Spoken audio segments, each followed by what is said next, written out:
How are we doing, everyone? Welcome back to the channel, where in this video today we'll be reacting to the games I predicted against over the weekend of match day 4. A very, very eventful week in the Premier League. Sorry, should I say, not the Barclays Premier League. However, let's just get straight into it. So, first things first, we had Everton and Brighton. Thankfully, I actually got this one right. I said Everton would win this one with Calvert-Lewin on the score sheet, and, you know, I was correct. He helped Everton win against Brighton with goals coming from Mina and a brace from James Rodriguez. James Rodriguez, he's been an absolute joy to watch in the Premier League so far, grabbing 3 goals and 2 assists in the league, and I can really see him keeping this up. I know we're only 4 games in, but hear me out. Everton look really good. All of their signings have settled well. They're serious contenders this year. I know I've said it. It might be a hot take, but they are serious contenders this year for the league. They've no European football to worry about, just the Premier League and the 2 cups. They face United in the Carabao Cup, and of course the FA will be later down the line too. I just think if they can keep this form up and stay away from any injuries to key players like James or Calvert-Lewin, then they'll be definitely contending for top 4. And, you know, like I said, potentially even the title, as other clubs around the usual top of the table look really shaky. This pandemic, for some reason, has spiced the league up. Premier League champions got tore up by Aston Villa. United, well, I'll get to that later on, but the league looks so competitive at the moment, and I wonder how much not having fans in the stadiums has an impact on, you know, clubs that thrive off that, such as Liverpool, Man United, Man City. Okay, ignore that one. Right, on to Brighton now. I think they didn't look too bad. A Jordan Pickford mistake led to a goal for them. And an absolute banger from Basuma. Unfortunately, it wasn't enough, though, to challenge Everton. I thought Brighton looked okay. The defence looked comfortable on the ball, but it just wasn't enough for Everton's attack. That's all I can say about that, really. I think they gave the ball away in dangerous positions in the midfield, which cost them, you know, any look in for points. Next in the order was Leicester versus West Ham. Now, this one took me by surprise. Unfortunately, I got it wrong. I thought, you know, how good Leicester have started. Similarly to Everton, I expected this to be an easy one for them, but it wasn't at all. West Ham stunned them 3-0 at home, which was the first result this weekend that kind of shocked everyone, I'd like to think. Leicester, let's start with them. Not a single shot on target for them the whole game. They had a disallowed goal, however, which it did come in the 90th minute, so either way it wouldn't have changed anything. They literally beat City 5-2 in their last game, and now they host a 3-0 loss. So far, this season looks crazy. I thought first half, Evans looked like a schoolboy trying to defend against Antonio. Luckily for him, Antonio was taken off, and Soyuncu again looked awful in this game. I feel like the whole Leicester team looked like a mere shadow of what they were against City. Literally, how can you go from scoring 5 one week and not even having a shot on target the next? This year in the Premier League is going to be very, very tough to predict. Moving on to the winners now. West Ham at the back was solid. Cresswell provided a banging cross which led to a goal from Antonio. Ogbonna looking solid as well. Rice playing like a prime Seedorf in the middle. It was just a great game, and West Ham looked so up for it. Across the pitch, they pressed well, and the pressures like they put on Leicester's defenders, faced by a man called Michael Antonio, was a joy to watch. I don't know what has happened to English strikers this year, but they're on fire. Kane, Antonio, Vardy, besides this game, of course. Ollie Watkins, Dominic Calvert-Lewin, the list goes on. I think there's something in the water, to be honest with you. On to the Arsenal versus Sheffield game now. This was probably the most normal game this week, as Arsenal beat Sheffield United 2-1 with a decent performance. Sheffield finally got their first goal of the season with a nice strike from McGoldrick, but another first goal for Bukayo Saka. He headed Arsenal into the lead, which was good to see considering he's such a good prospect, not just for Arsenal but for England. I think from the list of young English talents out there, he's probably my favourite and probably one of the most exciting. He's what I wish Ryan Sessegnon was for Spurs. Literally anywhere down that left side, he is brilliant.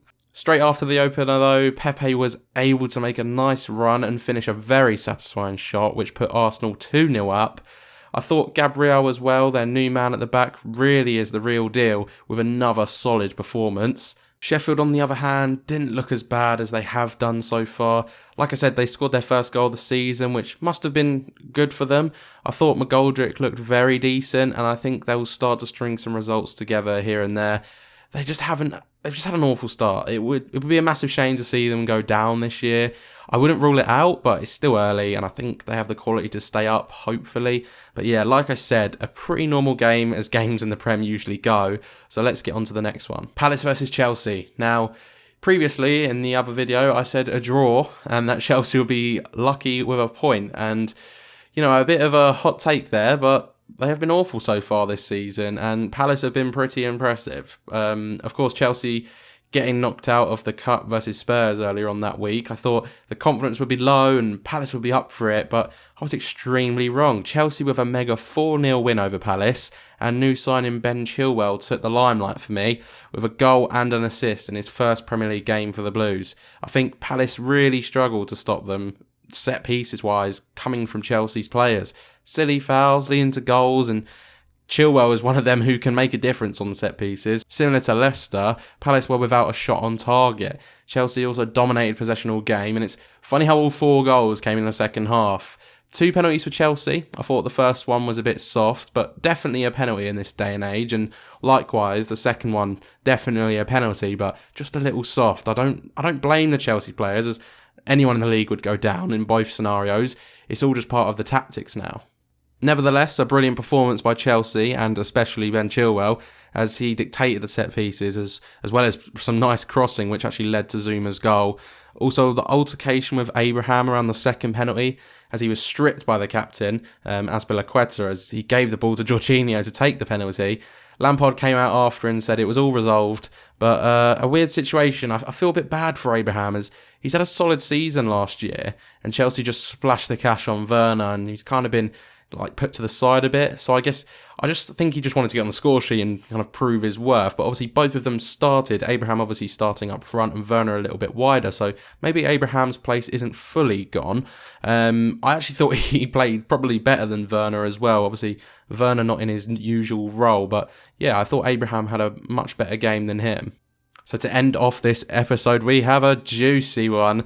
United versus Spurs. Now, I predicted a United win down to a penalty, and, you know, inside 30 seconds, it looked like it might happen, as United's Bruno Fernandes converted one straight away. However, what a display by Spurs, as they triumphed a 6-1 win at Old Trafford. And Ndombele and Son scoring very quickly after the penalty to put Spurs ahead before the game even reached the 10-minute mark. Let's start with United then. They took the lead very early on, like I said, and I thought that would honestly be it. I expected them to sit back, invite the pressure, and they did do that, and were punished massively. Harry Maguire looks worse than your local crackhead asking for a kick as he's on his way to the pub. He was awful today, alongside Eric Bailly, who also looked abysmal. I don't have a good thing to say about United today, besides that they probably could have had a few more men sent off. Luke Shaw, for me, should have been sent off for a very, very cynical foul on Lucas. Absolutely nowhere near the ball. Considering it was towards the end of the game as well, I really thought he would be. And I'm surprised he actually tried it. But besides that, I think they should be lucky it wasn't 7 or 8-1. Moving on to Spurs now. As you know, I am a Spurs fan, however, and hopefully this doesn't sound too biased, but Harry Kane and Son, the deadliest duo in the Premier League currently. 2 goals for them both, and also an assist for each one of them too. They just can't be stopped at the moment, and I think despite United looking very, very poor, I think people won't give enough credit to Spurs, as they play their second game in 3 days, and between the two, they scored 13 goals. Now, whoever said Mourinho would ruin Spurs' attack have been absolutely silenced. Patrice Evra didn't look too impressed either when he told United fans to turn on their PlayStation and sign Sancho. And even after the game, he looked like he was almost in tears when he said that he's resigning from Sky Sports after that United performance. VAR, however, once again failed us, as Martial was sent off for a foul on Eric Lamela, who basically did the same thing just prior. I think both should have been sent off, and, you know, maybe we would have had a different game. Spurs by this point had just scored their second, so they were winning, but both teams down to 10, it could have been, you know, difficult come the final whistle. Anyway, guys, there we have it, the first week of my P&R series, where we predict and react It's come to a close. I didn't do too well this week, but only scoring 2 out of 5. For this week of the Premier League action, you just couldn't write it at all. Obviously, the result against Liverpool and Villa, I'm really glad I didn't predict that one, because I would have just said Liverpool are winning it, and obviously they got slapped 7-2 against Aston Villa. So hopefully come next game week, I'll have a better score, a bit more of a modest one. Unfortunately, we will have to wait for that, as there is an international break, so I might release some sort of video around that, who knows. Until the next game week, though, I will have a long think about of the 5 games I'll cover next, as there are some really, really good ones. If you have enjoyed, be sure to leave a like, subscribe if you are new, and I will see you guys later. Bye-bye.